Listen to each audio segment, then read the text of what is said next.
You're both just like legends that paved the way for the Uh, rest of us. and I think, like you talk about those years, like 84, 85, 86. And like what Dave said, like I was punk rock when they called it "Hey Faggot," I know. and that's it's Forgot totally that true. part. And Really? and I think it's because like punk rock music hadn't broken into the mainstream yet. Like you didn't have like Green Day or Nirvana, like it was still very underground, very DIY. Like the kids were doing it for Yep. themselves.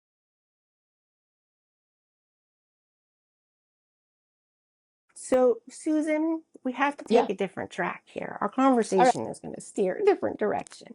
totally. Yeah, Because, yeah. Well, last week you gave us a story about being chased by cholos, oh, and the night ended by a really yeah, good Dave Ramsey. friend. Yes. Yeah. So there is someone that would like to join our studio right now, uh, Yay. that would like to come in and debate this story with you. So I'm going to let him in. Hold on. There he Yeah. is. It's either Dave. There he is. Good to see you, brother. It's been a long, long time. It has. So I sent that little clip to Mike Martinez, and I can look on my phone what he said. He remembers exactly what that cowboy said. You do. You I did. too. I was just like, I don't know. He called us a Well, faggots or something. you and Becky had gone to the bathroom, and I looked at Joaquin and I was like, we should fuck those dudes up. And he was like, I don't really want to get in a fight. And I was like, that's fine. Let me get out. So I got out and I walked over to him and I looked right at him, or the one on my left. And I'm like, hey, why don't you and your boyfriend just shut up and there won't be any trouble? And because I don't care if you're gay, but they care, right? Yeah. So, Right. Right. uh, so he goes, you calling my friend gay? And I was like, I'm calling both of you gay. So he got mad and leaped out at me out of the booth at me. So he pushed me back and I fell back into our booth, but I sucked his left arm under the table as we Right. fell. So that way he couldn't punch me because the table's stopping him. But I had these long punch reaches, like I'd reach down to the floor and then swing up into his ribs, right? So Right. I'm holding him there the whole time, just punching him like that. And his buddy thinks he's winning because he's on top. So there was that moment where I had plenty of time to just break this guy's ribs into pieces, right? So then his buddy kind of figures it out and pulls him off of me, and I just hold on and come with. And that's when I kicked the dude in the head. And That's what I remember. Like yeah. Chuck Norris style. Boom. And there was those other rednecks in the booth a little bit away that were laughing at what those guys were saying. And the biggest one of them came over to me and grabbed me, right? Yeah. And there was nothing I could do, right? I was like, what, 140, and this guy was like 2 something, and he was huge, and he just bear hugged me from behind. But then the other dude made the mistake of coming up and punching me, right? So Right. that pissed off the redneck that was holding me because he was just trying to break up the fight. So he was like all mad because he helped this guy hit me, and he goes, "Get him!" and let go of me. And so I chased those 2 dudes out of the restaurant, and they got in their Jeep. And on the back side of Caro's, they've got that place where the garbage dumpsters are, and it's 2 cinder block walls with that long gate on a wheel. Yeah. So I stood by the cinder block wall, and they rushed towards me like they're going to hit me, and I flung the gate open into their Jeep and jumped back. Yes. Right. Yeah. Yeah, it was pretty crisp. It was It so was funny. and Mike. So I texted with Mike a little bit, and there was another person with us. It was Chris Ham, Was he? who I barely fucking remember. But Mike Martinez was like, no, there were 7 people in the car. Chris Ham was with Okay, us. then there was 4 in the back, 3 in the front. Yeah. Okay. And he also, like, when we were in Dunkin' Donuts, that before they slammed into the back of the car and spit us out on Central, they were like on top of my car, jumping on that car. They were attacking the car, and they broke the back window, I think it was. Yep. But before that, when we left the gas station, it was rough because they had that Monte Carlo and couldn't outrun them. And then they had that VW bus. So when we were going up to university, it's university there, right? Then Central. Yep. Yeah. Mhm. I knew we were in trouble, so I leaned forward and I'm just talking to Becky as calm as I can. I was like, "Hey, we're just going to come up to this intersection, where you can take that left onto campus.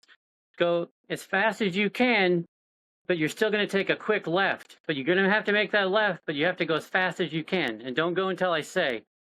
So we Right. got to the middle of the intersection. I'm like, "Now," and that's when she took that left, and that Monte Carlo went to turn with us, but there was that median there with that street light, and they had to overcorrect, and that's when they spun out and hit the telephone pole. Yeah. And then all those guys got out of that Monte Carlo and ran across the street. And when I looked back, that VW bus was no shit on two wheels, tuck, tuck, tuck, coming around the corner. And so I was like, wow. But then all those guys came to intercede, and I was like, if they get in the road, hit them. And she's like, yeah. And they didn't. And the VW bus came behind us and stopped, and all those guys got in it. And then we went out and around into the Dunkin' Donuts, and they came out and were attacking the car. One smashed the window. And I told Becky, I go, just drive down the sidewalk because it's wide there. There's the street meters, but then it's a really wide sidewalk. And so she just drove down the sidewalk and got, because there's all those cars cruising on Central. So she drove to the sidewalk, got away. Super fun. Yeah, what a night. Like we're so, we're so lucky nobody got hurt. Well, Yeah. hurt worse. Well, when we left that original party, I made sure I was the last one out, right? And I always carried that pair of nunchucks with me. And I pulled them out so those guys would slow down coming down the stairs so we could have a little bit of time to get out, right? And then we just glam rock dudes. Yeah, it just got worse from there. Yeah. This is actually way more serious than Susan made it sound. Like the glam rock dudes were pissed. I laugh about it now, but and then the cholos really wanted you dead. Oh yeah, they always did. Yeah. Like they're bashing in the window of the car. Yeah. I kind of forgot about that. They were really well. So at the gas station, what had happened was the VW bus that showed up with two guys in it, and they tried to hit, I think, Dave and Joaquin as they came out of the store, and they jumped forward away from the vehicle, and then there was some words exchanged, and I just grabbed those guys. I go, "There's only two of them. Get in the car. They got guns," and I shoved them into the car, right? Yeah. And we were going to try to get away, and that's when the Monte Carlo showed up, and they all knew each other, and I was like, "We are so in trouble." So and it was a very hectic night. And I remember Dave, like the kind of the words exchanged at Vickers, and I think because we were high on hallucinogenics, like Dave was saying stuff, and he's just like laughing as he's saying it. I mean, he wasn't saying nice stuff, but he's like, ha, ha, ha, One, he's super funny, and two, he thinks everything's super funny. Yeah. So yeah, of course, he's like, "Eat shit, ha ha ha," or whatever he said, Yeah. So then these cholos think that you are laughing at them, or they're just out hunting punk rockers? Well, we were laughing, or they were laughing at them or about the situation. And back then, like, those cholos would get mad about anything. Yeah. And there was a weird political thing going on. So the cholo gangs weren't fighting each other. There was some weird truce going on. So they would just pick on other people a lot. And we were target, We stood out. We stood out, Well, the bad thing is all the like cholo guys hated us. Well, not the ones you worked with or you knew. They were always cool to you, right? Or if you moved into a neighborhood, they always were pretty cool to you. The cops hated us. The rednecks hated us. The frat boys hated us. But all the girls liked us. I loved you guys. That's true. Yeah, it was a good. I mean, I love that town. There was the one time I'd brought my friend Vic from Minnesota, right? I remember. And we're staying with Susan. It was on Coal or Lead, one of those one ways, right? And while her and I were up doing laundry, my friend called. You're talking Sue Smith, not me, right? Yes. Sorry. Yeah. So many Susan. Okay. That's okay. So she's Sue number one. Sue number one. I'm Sue number two. Oh, Yeah. you're scene number 2. Yeah. So our neighbor was freaking out on my friend and had a gun and was talking smack to him and all this stuff. And so he called, and he's from a small town in Minnesota, so this is a bit much, right? At least from my same small town, but I'm different. So we go racing down there. We stop at the other punk rock house not too far away where like Keith and Jack and them all hung out. And I went in and I'm like, come to my house. And I ran right out to get there right away, right? And so when I get to my house, I open the screen door and I put my hand on the other door to go in, and the handle is it's locked because my roommate is freaked out. But there's a little driveway and there's a side door, and he opens the side door, so we're like right there across the driveway, and he has a gun and he's talking shit. And I'm like, "Fuck you!" And he finally just shoots, and I feel the powder hit my face, and I bolt at him, right? Because if I'm gonna get shot, I might as well get to him first, right? Because then I Yeah. have a chance of doing something back. But if I run, he's just gonna shoot me in the back. If I can close that gap, I'm good. You know, I can control the gun or whatever I need to do. And his eyes got all big and he freaked out and shut the door, right? So he's like, and slams the door closed. And then I turn, and that's when the cops pull up, and all of those guys from the punk rock house had showed up, and they're in the front yard, right? And so they all kind of formed a little bit. The cop was like, he thought they were the issue, and I go, no, those are my friends. And they had closed the gaps, and then like one particular person just kind of walks away around the building where he can't be seen and disappears, right? And then the cop is asking me what's going on, and the guy comes out and yelling and screaming. And I was like, oh, no worries, officer. I don't want him in jail. It's okay. And he sees all my friends in the front yard. Then he starts freaking out even more. And the cop was like, I'm just going to take him in, and then took him away, right? And so then I was like, oh, that was easy. Well, he was mad at my roommate because he thought my roommate was trying to break into his house, and my roommate was nothing like that, right? He was just high on something, I think. So then, like 3 days later, he gets out of jail, and he's trying to break into his house because he doesn't have his keys or anything, right? So I call the cops and go, oh, my neighbor is worried about people breaking into his house, and I see someone breaking in now. So they came to get him again. This is why he's a legend, right? This is why you're legendary, Dave Moffit. Yeah. Oh my God. It was pure comedy. But yeah, I never saw him after that. There were so many weird things. And I didn't meet Jack until later, like in Jack and Keith. Or no, I knew Jack. I didn't meet Keith till later. I went back to Minnesota for like a couple months in the summer and came back, and Keith was around. And well, and you know how you have like a group popped in like that. Like Jack was always around, and then all of a sudden he had this new friend Keith. I don't know where Keith came from Las Cruces. Came up for college. But you know how you have a group of friends and someone will come with a bad idea, and at least one of you has enough sense to say, nah, let's not do that. Well, with Keith, Jack, and I, we didn't have the person to say, no, let's not do that. Yeah, that's so the it was constantly doing dumb stuff. Yeah. Were you guys targets, or did everyone know that you also just like to fight? We were targets because, like, the joke is we were punk rock back when it was called, hey, faggot, you know, because they would yell that at you and then try to fight you. And you're like, what?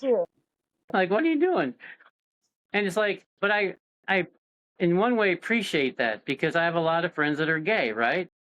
So if they're getting out of their car and jumping gay people and they jump me and then they regret it for the rest of their fucking life, they're going to think twice before they jump out and attack a person they think is gay, right? So I didn't mind taking that.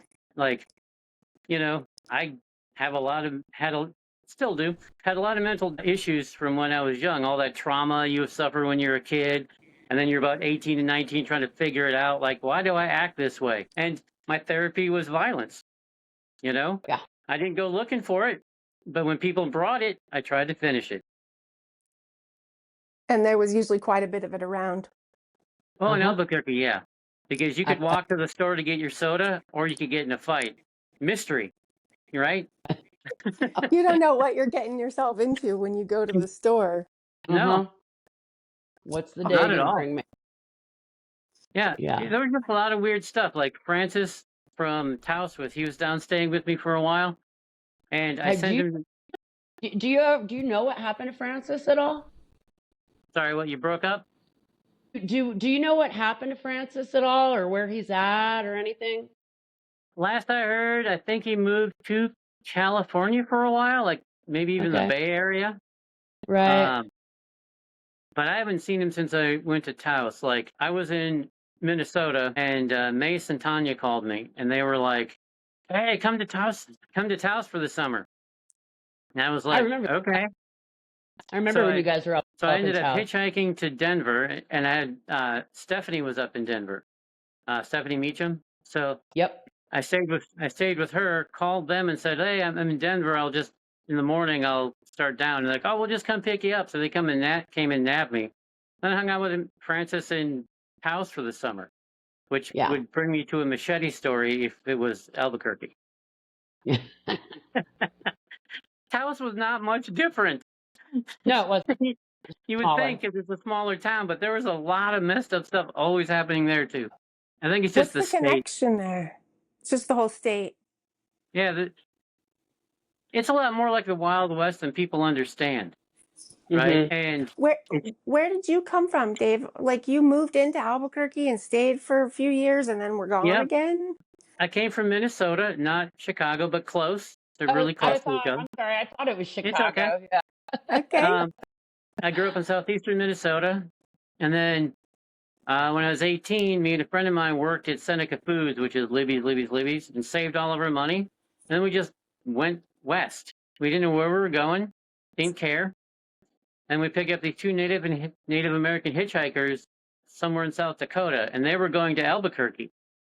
And we're like, we'll go. And Oh, so we, shit. yeah. So we stopped in Denver where they had a sister, and we spent the night. And then the next morning we went to Albuquerque, and we stayed at their other sister's house in Albuquerque for a couple of days until we got our act together and found a place. And I would run the whole time I lived there. I'd run into those guys occasionally because they were doing construction and stuff. And I'd be like, "Oh, hey!" there. So it was really cool. And that's just how I ended up there, random chance. What And then year I was had that? Just yeah. that was 84. Okay. Yeah. Yep. Because of my last year of high school, worked at the thing, and then I left. Yeah. So 84. And it was just random chance. And the thing about having a mohawk back then, or any punk rock hairdo, or just looked weird, is you could go to any city in the U.S. and have a place to stay. Like anywhere there was another punk rocker, they would see you and go, "Oh, hey, want to use Yep. my couch?" Mm-hmm. And so That is that's how part I, of the legend. yeah. So that's how I ended up at the Stanford house. I met people and started hanging out with them, and they had a room. And I think the first week I was there, I got sick, like really delirious sick. I was having fever dreams and all this stuff, but I'm laying on the couch because I couldn't move. And one point I had someone telling me, I heard people talking about, someone's like, "When's the last time he ate anything?" And then the guys in the house are like, "I don't know." They're just hoping I didn't die on the couch, I think, right? And so Yeah. I don't know who it was, don't remember. Maybe even Christina or something, I don't remember. It was a long time ago, and I was in a fever dream. Made me soup and made me drink it and kept giving me water, and then I got better. But the Stanford House was an amazing place. That was the Yeah. place they called the nursery, or that's somewhere else? Oh, Yeah. okay. The Stanford Yeah. house was where everybody else lived. What Yeah. was the predecessor? It was before the nursery. Predecessor, yeah, to the nursery. Mm-hmm. Oh, okay. Were you a punk rocker when you got to Albuquerque, Dave? Yep. I was one of the few in my high school back home. Like I was in Rochester, Minnesota, a very conservative town. As the only guy with a mohawk, there was like 8 girls with like, new wave or punk rock haircuts, and then 2 gay guys we hung out with, right? And Right. all of the jocks in my high school are like calling me gay and all this stuff, and I was like, "You guys are dumb. You won't even talk to these girls." Like my 8 friends who are in the prime of their exploring sexuality, so it's just me. I was like, "You can call me whatever you want, man. It's totally fine." Right. Oh my goodness. And so then you just ended up in Albuquerque living by UNM and met your tribe. Yeah. The guy I went down there with eventually went back home, and I stayed for about 2.5 years, I think. Then ended up Where in was Denver for a Susan? while. Where was Hmm? Susan at this time? Where was Susan partying Oh, at the I was at shows? How'd you meet Dave? Just mutual friends. He would show up. house or show or Yeah. we're just and like the punk rock community was so small back then. There was like Like 10 of you. like Dave said, like if you looked Well, weird, you found your people right away. there was two crews. There was this crew and then us, right? Yep. Okay. And they had their own little group, and we had our own little group. And for some reason, a couple of those guys didn't like me and tried to fight me all the time, which Those was guys were always fine. Hmm. It was like, yeah, but They were always what? I I never said had those guys parties, those guys were all about fighting. They would fight each other. Yeah. They were like, let's fight. like down at the rec center, no, the rec center is a Casa something or other where we'd have shows. They tried to jump me one night down there. Two of them did, and it's like I wasn't worried. They're scrappy, right? But even if I lost, I don't care, right? But I didn't want to hurt them, so I didn't really want to fight them. But I never held a grudge. It's just they were just angry. I don't think I didn't understand that. Well, I did. All the time, and it's like, okay. Your At first I couldn't therapy tell was violence. I couldn't tell if they were flirting with me or trying to fight me at first. It was a little weird, and then I was like, oh, they're swinging at me. I guess it's a fight. Oh, and then one time at Stephanie's house, one of them smashed a Big Sun tea bottle over my head. That was funny too. This is the crew. Yeah. And like, what year is this? That was more like early '85, I think. So they didn't really have a lot of dealings with them right away. Not the skinheads? Is that how it was? There was like skinheads down by UNM and punk rockers up in the Heights or something? The only person that didn't have hair back then was Joey. Yeah. Jack didn't have any hair. Yeah, you guys had mohawks. Yeah. Francis was a skinhead. Oh, that's right, Francis. I didn't meet him till a little later either, but yeah. Man, that dude was so cool. I remember being in Taos with him, and he was hanging over, and he had gone up on the water tower and spray painted "Skin Dog" or something dumb like that on the water tower, right? And so I knew it. He told me about it, and then I walk in the living room where the phone is, where we're staying, and I pick up the phone like I called the police and like, "Hello, police! I know who Skin Dog is." And so Francis was like, "What?" I was like, "I'm just kidding, dude." You are the antagonizer. Years ago when I did the Super Bowl in Arizona, on the way back, we drove out there so we could drive back. We went into Chaco Canyon and checked it out, and then we stopped in Albuquerque and hung out with Jack. It was a good time. So Why'd you leave? Why did I leave? Yeah. When was that? Because Jack and Keith wanted to go to New York. So we saved all of our money, and we started driving to New York. Because we're just going to go there. Even if we failed to make it, who cares? We get to visit, right? So, but in Denver, the car broke down. So we had to throw it in a shop. And while I was staying in the shop, we're staying at Stephanie Meacham's house. I used to date her in Albuquerque. Okay. And we're still on great terms. So she let us stay there, and it was a good time. But then we liked Denver. We're sort of like, let's just stay here for a little while, right? And had a blast. But I ended up getting arrested, and he was a minor, and so his parents wouldn't come up to get him out of jail, so it was a big thing. And then we finally got him out of jail because it was Christmas, and we go to the jail to see if they'll let him out. We kept going every week or whatever, right? A couple times a week. But it was Christmas, and we talked to him, and we're like, look, we're adults. Can we just have him? And they were like, we're sick of having him here, and it's Christmas. Take him. And they let him out. Oh, that's great. Good job saving your friend. Right. And then he ended up going back to Albuquerque, and Keith and I went to Kansas City because they had an uncle there, and we just hung out there for a while. Kansas City was kind of cool, but it was really weird in a way. Like, there were he had a delivery job, so he'd occasionally see a punk rocker, but we could never find a punk rocker, right?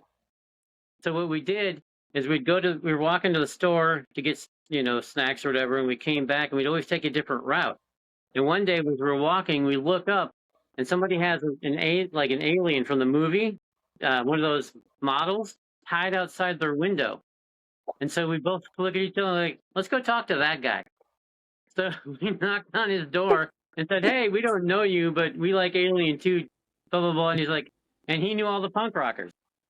He was a normal dude, but knew all the punk rockers. That's how we ended up meeting him all. A normal dude who put out the bat signal. You know, I still adore all the people I knew back then, right? Who were your people back then?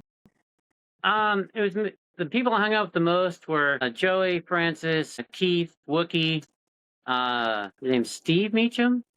No relation to Stephanie or Mike Meacham. I think it was Mike. And like the people at the Stanford House, Scott, and a few of those, just those guys, right? And then there was Christine and I can't. What's her last name? I think it's Italian of some sort.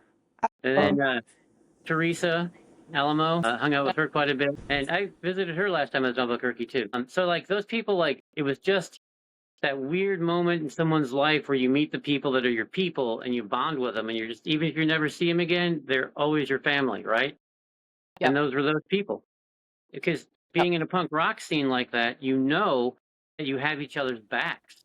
Like if something's going down, you're either going to get away together or die together. Because the problem with people that are bigoted and don't like gay people or trans or punk rock people or minorities, the problem with that is that hatred doesn't go away till all those people they hate are dead. Right? So not liking them until they stop being that way is okay. It's like, I don't have to deal with you. But it was just like a weird thing. Like you just had to stick together. And even if you had different politics or, you didn't like someone personally, like the Heights crew guys, they would punch me sometimes. I'd punch them sometimes. But if they were ever in trouble, there was no doubt I was going to be there for them. That's just how it had to be. Was it really that bad? Like because you guys dyed your hair pink or everyone was yelling at you, hey faggot? Like that was, because I remember the time they would get out of their car, they'd stop their car, get out and try to fight you. Sometimes dude would fight you. It was really, their bigotry and hatred was so strong that my stupid haircut offended them that bad they had to get out of their car and try to do something. Yep. I always figured punk rockers just like to fight, and so people were like, hey, there's those guys, they love to fight, let's throw down in the street. But there was, because Susan has said the same thing. But like I said, with the Heights crew, even though we'd fight, they weren't trying to murder me. They were just literally people trying to murder you. Yeah, we got shot at a few times, or I did at least. Oh yeah. But the other thing too is I got a mouth on me, right? So, like one time this lowrider was fucking with me, and we did get in a fight, and they had knives, but I had a skateboard and a knife. Like rock paper scissors, who wins that? Well, then they tried to get me again another time, but didn't, because I just hopped on my skateboard and skated down the one way the other way.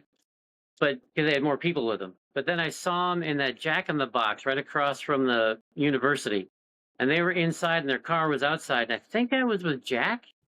It was somebody. And I was like, oh, it's those guys. And they were sitting in the window so they could see their car. And I'm like, hey, come on out. Come on out. And there's two of them and two of us. And they're like, oh, nah. And so we just wrecked the shit out of their car because they were too cowardly to come out and fight. It's like, all right, you don't have a car anymore. The culture of aggression. Yeah. Well, I was a ball of chaos back then, right? And I was working on Wakanda Forever, right? And I was trying to explain to people my youth. And I go, if there was this theme song of my youth in the 80s, it would be exploited sex and violence, right? Because it's basically two words. And I was like, I'm white trash, so I'm good at fighting and fucking. That was about it back then. And I think, like you talk about those years, like 84, 85, 86, and like what Dave said, like I was punk rock when they called it Hey Faggot. And that's it's totally true. And I think it's because, like punk rock music hadn't broken into the mainstream yet. Like you didn't have like Green Day or Nirvana, like it was still very underground, very DIY. Like the kids were doing it for themselves, and so it wasn't as popular. It wasn't as like inundated in our culture that it became like kind of like when in the 90s, like in the 90s, it became much more acceptable. But I do remember when there was only like 5 or 6 of you and you could spot you anywhere around town. Look, that's that new kid with the mohawk. I mean, people would like want their binoculars. Like, that's so, I hear he uses Knox gelatin on that. Like, it's like seeing a unicorn or a grizzly bear or something. But then again, I'm a super open-minded person, so I thought it was wonderful, but I guess not everybody saw it that way. No. Well, anything different than their little world is gay. Yeah. Right? Was gay. I guess it really was. Yeah. They epitomize themselves as like this straight white American or this straight person, and anything else is just gay. Right? Mm-hmm. And now I think they have more words to describe things because they, but like people that use fuck all the time or gay all the time, it's like they just need more words. That's all. We just don't have enough words. Yeah. Or education or enlightenment. I didn't get this whole story at Caro's. So there was you guys at one table, some cowboys at another table. Was there like some gay guys at another table? No, they were calling us gay and talking smack about it. I see. Okay. So let me reiterate. We were in a booth, and booth directly across from us was the two rednecks that were talking all the smack, right? And next to them was another booth of our friends, right? Yeah. And then past those guys across the aisle were the rednecks that were laughing at what the two guys were saying. Yeah. All right? Because that aisle's like a little L. Okay. There's a bunch of people involved. You guys turned Caro's into a brawl. We didn't. Somebody did. Oh, and also I said, it's not our fault. We know. We got in another fight there another time. But so when I went to talk to that redneck and I called him and his friend gay, he was like, "I'm not." He said something about if you were my son, and you were, I would. He said, if you were my son, I would kill you. And I was like, yeah, you'd butt fuck your son to death, is what I told him. And he that's when he got out of the booth and attacked me.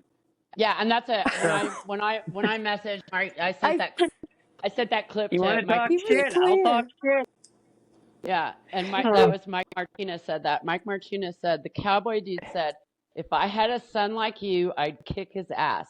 And Dave said, if you had a son like me, you'd fuck him in the ass. Yeah, and I can push buttons. I sure can. So, but that's when he just blew a fuse and attacked me. It was like, come on, we can do this. That wasn't the guy that you kicked. This is the guy you went under the table with. Yeah, I went under the table with that guy. Yeah, and I kicked his buddy. Because his buddy came at me and I was like, nah. And meanwhile, Susan's like eating her pancakes. Oh no, we were freaking out. I think by that time, like I have a memory of the roundhouse happening, right? I don't have a memory of like the table thing, but I think you said, Dave, Becky and I had gone to the bathroom or something at the beginning of it. Yeah, you gone to the bathroom and came back mid-fight, I think. Yeah, I think so. So totally what happened. But I do remember like Chuck Norris dropping this guy with one kick to the head. And then and I was kind of around Joaquin. Joaquin and I were sort of in the back, and the employees looked at Joaquin and I and were like, you guys should get the fuck out of here. And I remember Joaquin and I going outside and being around the car was sort of right by the dumpster, the cinder block walls. And so we were kind of all around the car and there, and then and same thing. It was like super speedy getaway. Like, all right, let's get the fuck out of here. Everybody, seven of us, everybody hop in the car. Let's get the fuck out of here before the cops come. Yeah, that whole night was a ball of chaos. And there's this kid, Brad Bryan, right? And I knew him back then. He knew like Melissa and Tanya. And so I tell my friends in DC all these messed up stories about Albuquerque, right? And they always look at me like, yeah, sure. Yeah, sure. I don't doubt it. I don't blame them. I don't blame them for doing that at all. If someone told me those stories and I hadn't been there, I'd be like, sure. Yeah. Well, we were working on the National Mall, building a stage or whatever, and I see a guy with a Zia symbol tattoo, and I was like, "You from Albuquerque?" Or I go, "You from New Mexico?" And he's like, "Yeah, Albuquerque." And I was like, "Oh yeah." And we chatted a little bit, and I was like, "I've been in your car," and it's this guy named Brad Bryan. And so I immediately turned back to my friends. I go, hey, everyone, this guy's from Albuquerque.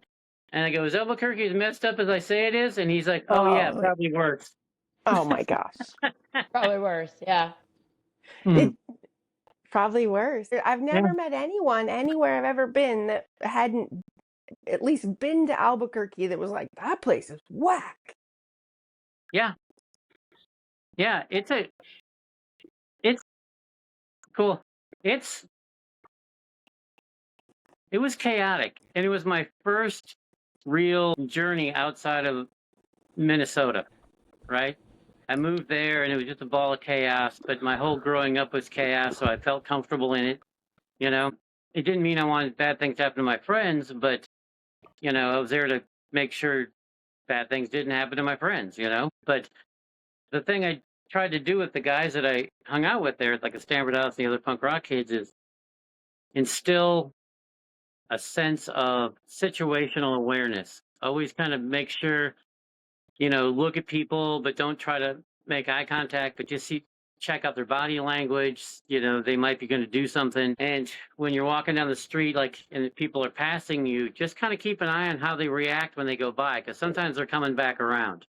And you can tell because they look at you and they're like, maybe even point. And then you just go into a building or you just cut through the block, just avoid as much trouble as you can. Absolutely. Did you study martial arts before you got to Albuquerque? Yeah. I'd been in wrestling my whole life. And then we had a couple of friends that had been taking martial arts, and then they would teach us stuff like in our backyards, right? And so we got to practice it. Excellent. Do you still study today? Oh, no, I'm too old. But after Albuquerque, when I was back in Minnesota, I took some jiu-jitsu, like the old style where it's ground fighting, sweeps and throws, and, kicks and punches. I took quite a bit of that, and then I took Kempo, because in jiu-jitsu, you don't learn how to use weapons until way at the end. In Kempo, you got 2 sticks right away. And there's 2 sticks everywhere. Everywhere. Table legs, actual sticks, a pool cue taken apart. There's 2 sticks everywhere you go. You see the world through a lens of there's 2 sticks? Sometimes, yeah. Like, I still to this day, because of the trauma from all those years of being attacked and fighting, when I go into a place, I'll assess the room, see who the threats are, right? And then when I'm with my friends, I'm always the last person out, And part of that is... No, you had said that. Oh, about the party with the glam rock guys. What did you say? Always make sure you're the last person out. Yeah, because then I know all my friends are accounted for, right? And if there is violence, they might not have to experience it. So just safety, right? Because if I left someone behind and then they got jumped by the 10 dudes inside, I'd be upset with myself forever, right? And this sort of thought is very prevalent in Albuquerque today, was it not then? Well, no, because everyone was kind of young and just out of high school, or they're just kids, and they should be being kids, not having to figure out how to be tactical in a street fight. But growing up in the Cold War era, I'd been reading about tactics and fortifications and all that stuff my whole life, right? Me and my friends used to be able to identify all the Russian vehicles by silhouette, because of course you're like, Wolverines, they're going to come for us. Of course, and then, yeah. And then a couple of years after you turn 18, you're like, oh, the Russians aren't the enemy, it's our government. They hate us. So you're like that big brother, the older guy in Red Dawn. Well, I mean, if you get in a fight, there's some of you and some of them. A lot of times those street fights are chaotic and they're all a bunch of individuals doing their thing. I tried to do group tactics for these people, just small group tactics, like the big guys go up front, throw people down so little guys can jump on them, just simple stuff that will help us and give us an advantage, and always watch each other. Like if someone else is in real trouble and you can get away, help them, just be there. And there were a couple of times where you can't trust a lot. You can't trust people you didn't really know that much, right? But everybody was so cool, you would accept them, even if you were skeptical at first or you're wary at first, right? But not everybody there is a piece of garbage or wants to fight you, right? So you met a lot of cool people, it was just a really cool time because there was such a huge variety of people, like every nationality, backgrounds, from different parts of Central and South America, Native Americans, all these cool people with different cultures. It was really cool to interact with. An Italian community, a lot of Jewish people. It was like a really neat mix. And it's the best mix. I've yet to find anywhere that's as much fun. Well, we had a lot of good times. Like we used to go around midnight or so. We'd all pile in a car and drive up the back of the Sandias where the restaurant used to be, and make sure there was no cars in the parking lot. And then one person would drive the car, and we would skateboard in the headlights.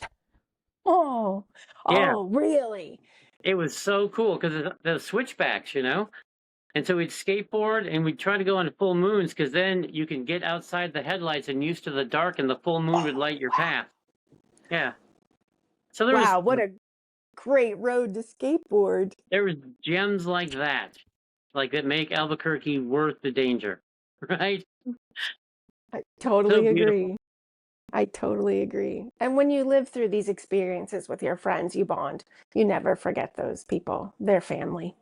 Right. You not to belittle soldiers, but you've been in the trenches with these people, and they helped you sort yourself out, and they were there for you. And, even if you got in an argument with them, you were still there for them.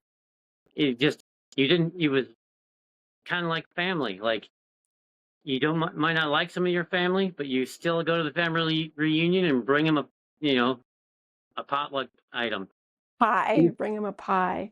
Yeah, and these people were the same. It's like they may eat all your food because they're crashing on your couch, but you still take care of them, and you still back them, and you don't let them die.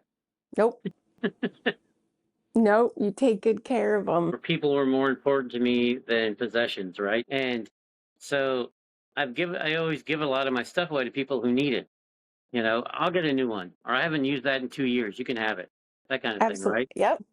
And so my most precious items are my friends, right? I agree. And even if I haven't seen Joey in like 2.5 decades, man, he is my brother. He's the people. Yeah. He's the people. And him and I have chatted a couple times on the internet, and I posted a picture in Punk Rockers Over 50, I think that's the name of the group, and of him on my shoulders, and tagged him in it. I got my hair all up, and he's like, woo, on my back, and he weighs like 30 pounds or something. So I'm running around with him at this show, and he was like replied to it, all excited to see him still alive, basically. You guys should do a podcast with me together. I'll hit him up. That would be great. Yeah, and it was such an interesting era. Love that guy to death. And I remember going to El Paso to see shows occasionally. Yeah. Speaking of Texans, we talked about that. I mean, I'm pretty sure you and I went to some shows down. Going to Juarez. Oh, you guys went to see shows. Yeah, because the Rhythm Pigs. Go down there and see bands occasionally. Yeah, and the Rhythm Pigs. You remember that band, the Rhythm Pigs? And I still have a cassette of the Rhythm Pigs. Yeah, they were a nationally touring act. So they would bring. I mean, like the Dead Kennedys played there. I remember seeing the Dead Kennedys there. I think Victims. Yeah, the Rhythm Pigs are really cool. Yeah. Who was it? Battalion of Saints came to Albuquerque. Yeah. And the Rhythm Pigs came up to play. And they opened, and on their own dime, didn't want any money. And the Battalion of Saints were all these rock stars. We want premium beer and blah, blah, blah, blah, blah. And so when we split up the money, we gave the Rhythm Pigs half, and then the Battalion of Saints the other half. And they were mad and were like, don't come back. Right. That's the only band we never wanted back. You get what you give in Albuquerque. Yeah. So I've never told this story to anyone official, but I got a story. Oh. So, oh my God, it's funny. So you remember how we had like 3 or 4 venues we could call on a fly because bands would show up at our house and go, "Can you put a show on tonight for us?" Yeah. Unannounced, right? Because they're going from either Arizona to Texas or vice versa, and they wanted to make a pit stop so they could stay. And everyone knew where the Stanford House was. The word of mouth bands knew, right? Yeah. So it was NoFX and Gangrene. And we were calling around, and all the regular venues were full. And there was some kid who lived up central somewhere above a gay bar. Yeah, and Fox's, he had Fox's Booze and Cruise. I was there that night. Yeah, I think Fox's. so. Oh, Foxes. Yeah, Fox's Booze and He had like a big living room and a big dining room with nothing in it, right? Yeah. And so the band played in like one room, and everyone stood in that room and the next room. Yeah, it was like living room. And Joey and I were, yeah. And so Joey and I were at the bottom of the stairs collecting money when people came up, right? And one of the guys from Gangrene runs over, and he was like, "Hey, place is great. This girl just gave us all head in the van." And Joey was like, "Cool, what'd she look like?" And then he describes this transvestite from downstairs, right? And so Joey and I just look at each other like, "Oh, let him have it." And now. So Joey and I just was like, "Yeah, if they had fun, let them have it." You know? There's so many hilarious stories. Like, not everything about Albuquerque is violence. Otherwise, everybody would be dead, right? There's a lot of fun and good times there. I agree. So there was the time I got arrested, and the Agnostic Front showed up, right? And I'm walking down the street, and I look over, and there's a van full of skinheads, and they look burly. And I was like, "Am I about to get jumped? This should be fun." And they're like, "Hey, do you know where the Stanford House is?" And I was like, "Yeah." I'm telling a story about when Agnostic Front showed up. So, I took it. I'm going there right now. So we took him there, and we couldn't find a venue for him again, right? Because it was sometimes last minute, everything's full. But there was a kid who ran the theater at the university. That was his job as a student helper or something, right? And he had a band playing that night, and he goes, "Well, no problem. I'll just have them be the opener, and then Agnostic Front could come in," right? And we were like, "They're gonna fire you," and he's like, "I don't give any fucks," right? Getting fired because you put on Agnostic Front, that's worth it. Happened. So after the show, it was a great show. After the show, I helped them load their van, and then I walked back to the Stanford House. And as I'm walking up there, there's cops, a wall of cops facing the Stanford House. And I was like, just gonna, hindsight is 2020. I should have just turned around and sprinted somewhere safe, right? But instead, I was like, I'll just go walk up on the porch because I haven't done anything wrong. I wasn't doing anything illegal. I wasn't here. Whatever happened. And my friends are singing "America the Beautiful" to the cops, right? And so I walk across the neighbor's driveway, and I'm going to cut my yard.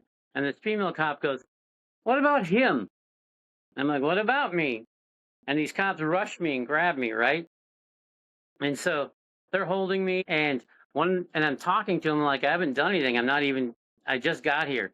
And so he starts choking me, like try to crush my windpipe. But being in wrestling my whole life, I had these really strong neck muscles, so I just flexed them so I could still breathe correctly, right?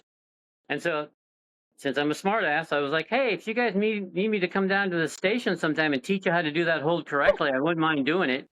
And so this cop is like super mad now, and he throws me in handcuffs and throws me in the car for disorderly conduct, right? Christine is in the car because what had happened was someone showed up with beer, and she walked over to help him pull it out of the trunk and carry the cases over to the house. And there was a cop hiding between the houses across the street watching the whole thing, right? Like a stakeout, unofficial.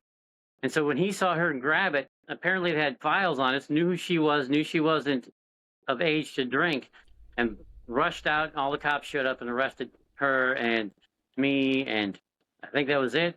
But maybe one more person. But we ended up in jail. Her and I were in the car together, laughing about it, right? So then I went to court. Her and I are in court together, right? And I went there. And I was wearing my shirt that said "The Stranglers," the men covered in bird shit. And then it had a guy covered in like white streaks, you know? And then I had these snaps I got, and I put them all over it so it looked more punk rocky. And then I had my ripped up jeans.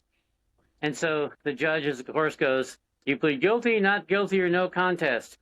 And if you've seen the movie Heavy Metal, is that scene where he goes, "Not guilty." And I said it just like that because I'm funny, right? I'm like, not guilty. And so she was like, not guilty, blah, blah, blah. And I was like, so what? And so I asked the judge, I was like, so what actual conduct did I do that was disorderly? And the judge verbatim says, oh, nothing is written down, but I trust the officer. Yep. And then assigned me guilty, right? So then she was like, I'm going to assign you community service. And I go, well, I'm not going to go. So why don't we just handle what happens now? Like if you're going to throw me in jail for X amount of time, just do that now. Because I'm not going. So she's like, no, just go to this room. Blah, blah. But I'm trying to tell you, I'm not going. To avoid the police having to come and find me, let's just handle it now. And she wouldn't. So I was like, all right, I'm going home. Never heard anything about it again. So you just went home. You just went home. Yeah. Never, I never got a message or nothing. So I never did any community service. You just went home. Yeah. The cops there were weird though. They like to violate your rights all the time with no consequences. I remember I was standing at a bus stop about to go to work. I used to work at Villa de Capo downtown. Yeah, I remember when you worked there. I'd take my skateboard and ride down most of the time and then walk back up. But this time I was just taking the bus, right? And I was I stand at the bus stop, and there was like 4 cops coming and stopping and searching everybody they came across, like physically digging into their pockets and everything. And I'm like, that's weird. But if I try to get away, it'll look suspicious. So I'll just stand here. So they get to me, and they search me, and I got my nunchucks in my pocket. And they pull them out, right? And they search the rest of me, dig in my pockets, make sure, see everything I have. Give me my stuff back. And the cop with my nunchucks hands them back to me, and he goes, you're going to need these. And I'm like, yeah, I know. That's why I carry them. You and your nunchucks, that's part of the legend. You took them everywhere. And I was like, and I still to this day is like, what the fuck were you searching me for? What were you looking for? Like, were you hoping one of these college students had drugs so you guys could get high? Like, what? They're just so weird. Such a weird time, weird place, and the cops were weird. I'm sure they were so aggravated and frustrated with you young people, though. Get off my lawn. Same stuff, you know? But the cops... Oh, this has to be... I have to tell this story. So Newbell was a cop that hung out in the school during the school year. Okay. Brian Pace went to that high school, and he was going on a student ride with Newbell for the day, like it's the observer. Sometimes they do that, the ride along. So he pulls up to the house, right? Both of them do, and so we had just photocopied a whole bunch of these things out of Penthouse or something. And it had a swastika, and it said, why not let somebody else do your thinking for you? So when they pulled up, we folded the writing down and put double-sided tape on the back. And I walk up to the car to talk to Brian, and I pressed it right on the badge of the police car, right? And it was like, okay, you guys have a good ride along. And when they left, we all Sieg Heiled them. So they're driving around all day. Or half the day, and Brian was like, it was really weird because like 2 hippies Sieg Heiled us, and people were like yelling Sieg Heil and doing all this stuff at us, and finally another cop sees us and yells over their loudspeaker, get the swastika off the car.